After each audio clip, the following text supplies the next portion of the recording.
Kaixo, egun on guztioi.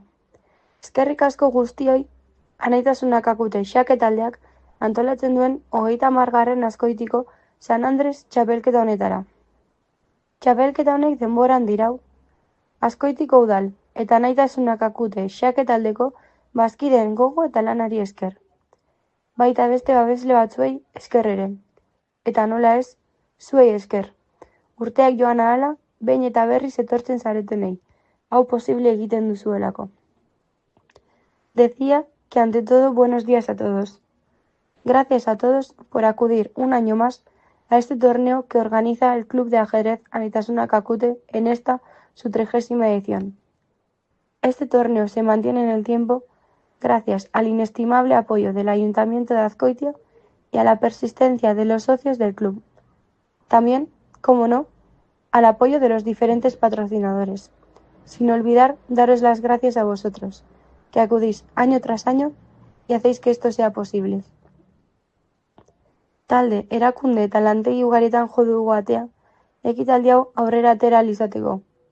Naiz eta guztiek ez duten nahi izan, ezagutzen gaituztenek, badakite txapelketa hau arreta, bazkiden lan gogor eta xakelarien partaidetzaren fruitua dela. Comentaba que hemos molestado a muchas entidades para poder sacar este evento adelante. Unos se han volcado, otros no. Quien ya nos conoce sabe que este torneo es fruto de la dedicación, al rendimiento de nuestros socios y a vuestra participación, de los ajedrecistas. Los sponsores son gure babesleak honakoak dira. Azkoitiko udala, Danobat, Anaitasunak akute, Sidenor, Xubi, Avia, Rural Kutxa, Federación Guipuzcoana de Ajedrez, Eroski, Orbela, Graphics eta Plaza Berri Sport. Nola ez, eskertu nahi dugu bihotzez, Zubiaurre elkarguneko langileen lana. Orain aurkitzen garen gela eta Azkoitiko udaleko teknikari eta brigadistei.